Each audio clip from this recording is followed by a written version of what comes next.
Hi everyone, I am going to be talking to y'all about transfer rates among Division 1 women's volleyball players. I just finished my senior season at Tech as a member of the women's volleyball team, but I transferred in 2 years ago from Long Beach State, so I played there for 3 years and then I played at Tech for two and finished up my time here. But as I was at Long Beach State, it was kind of a normal thing to transfer. And there was a lot of people transferring out, people transferring in, just constantly people going after every season. And then I transferred myself. So when this project came up, I was like, that's a great topic because I think an interdisciplinary approach is the best way to solve it because there's not one reason that a person transfers. Not everyone is going to have the same reason, but the reasons are pretty similar. You can kind of group them into three things, what I did. So, this is a screenshot I took of the NCAA records, and it's just a line graph, and it shows you um, each sport, what the transfer rate percentage is. And so y'all can't see it on here, but in 2006, women's volleyball, the purple line was at 13%, and in 2017, it was at 12.9. So it's 0.1% off of the highest it's ever been. And so I thought that was kind of not concerning, but a red flag. And then I compared it to other sports, and it was not significantly higher, but higher when you think of it.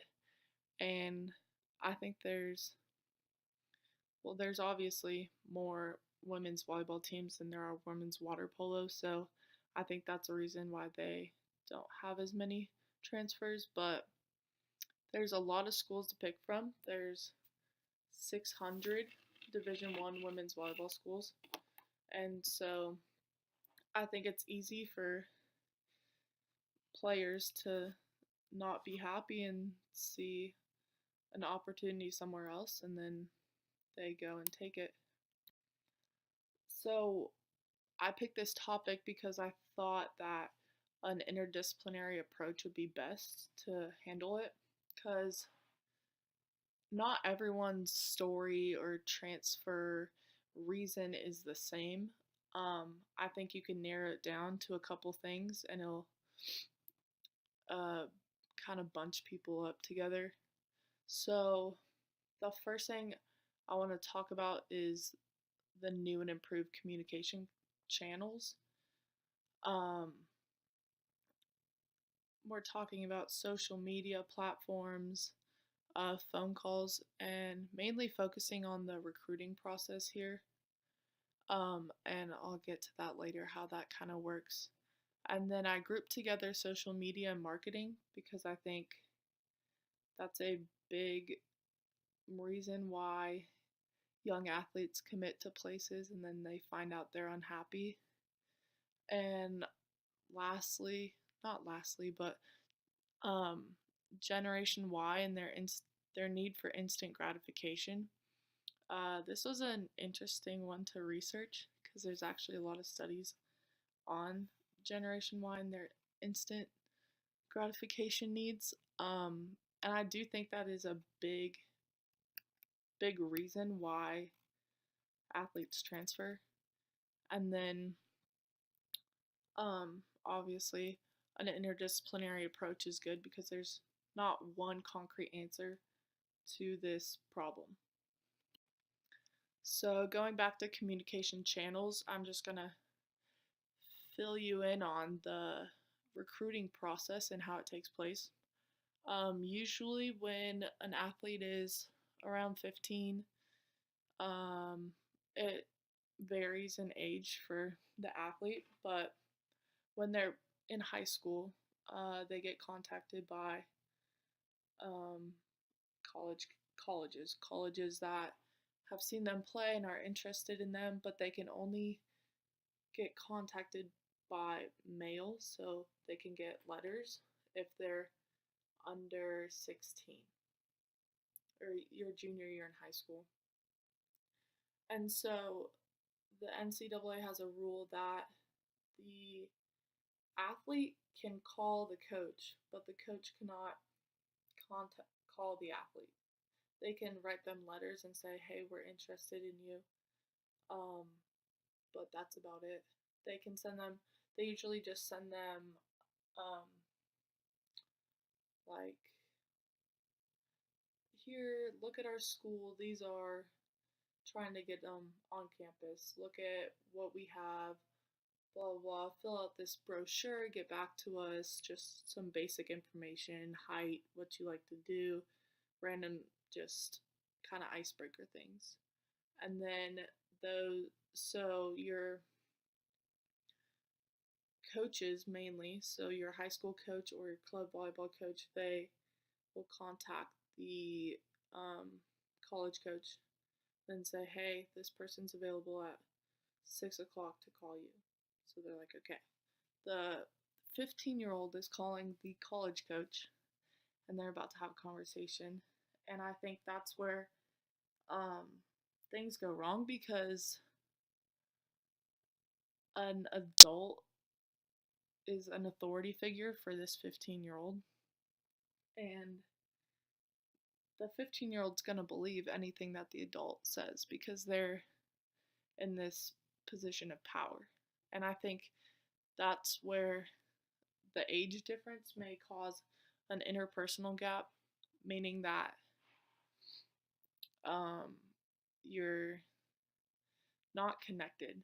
So, like, it's not like a peer talking to you. It's kind of like a student and teacher, more when you're in elementary school or high school. But it's, I think the amount of information lacks, or real information lacks on those phone calls. And I think that could be a reason for someone to commit to the school, and then when they get there they find out they don't like it. It's not what they signed up for.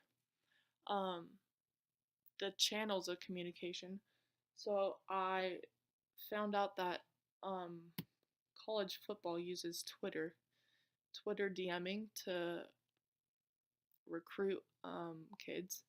And I thought that was really weird because you have a social media platform where you're making a big decision on where to go to college for 4 years. And I think the platform itself is like hindering the conversation and the importance of it, and just doesn't do it justice. I feel like a phone call is a little more personable, and um, you can talk some things out more on a phone call. Um, and lastly, conversation is the meaning of the conversation is being lessened because of the channel. So, like Twitter and even texting, um, young kids these days, even texting, it's not as serious as a phone call. I feel like a phone call now means more than a phone call did back then. So I think that gap between the age difference and the authority figure, and just the communication channel in which these important life decisions are being made, can hinder what the athlete is thinking that they're about to receive. Um, Next, we're going to talk about the power of marketing and social media. This one was an interesting one to research because social media is a part of a lot of people's lives, especially college and high school, and I think even elementary school kids these days, and especially athletes. All the kids follow the athletes on social media, and they see what they wear and they try and mimic it. But these social media accounts are more geared towards the prospect. like the prospective student athlete than they are to support their team. I mean, they're doing both, but they're mainly trying to show off and kind of flaunt what they have and what they get and what they offer in their facilities. All good things about the school, but I think that um, younger generations get caught up in the flashiness of the program and the name of the school if they're visiting a big school, and they don't focus on the connection with their coach as much or the academic side. Um, and so when they get to college, they realize that it wasn't for them. They're not connecting with the program like they liked. They like to, and they decide to go somewhere else. The last kind of section that I looked at was Generation Y's need for instant gratification. And I think this is a big reason for transferring.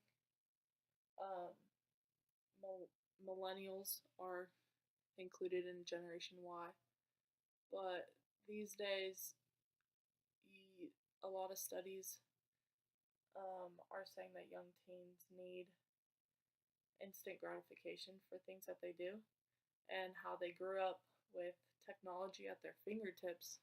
So if they wanted to know something, they just pulled out their phone, they Googled it instead of, oh, I don't know how to spell this word, and having to look it up in the dictionary or asking someone else. And it's just kind of changed how they, do things. And there's a lot of athletes, younger athletes, that want to be center of attention, the star of the show, or that feel like they should be getting something when really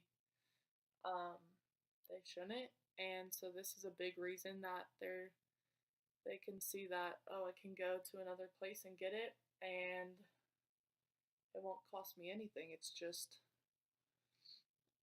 a change. So the solution to the problem, I would say, is better communication from both parties. Mainly athletes asking the right questions, concerned about the right things, about nutrition, about academics. It's more than just the facilities, the gear, um, how you travel. Those things are nice and those things are perks, but when it comes down to it, those the other things like academics, you're there to get a degree. So, and I think coaches need to also do a better job of understanding that they are talking to a 15-year-old, but that this 15-year-old is trusting them, and ultimately their parents are trusting them for the coach to give them honest information about their kid's future. Also, human development, this is where that comes in, and coaches need to take a little more time and understand who the player is and their needs and how they work. And because of this instant gratification, um, if coaches can see that the player needs that and give them one more compliment than a criticism, I think that it'll go a long way, and just understanding who they are.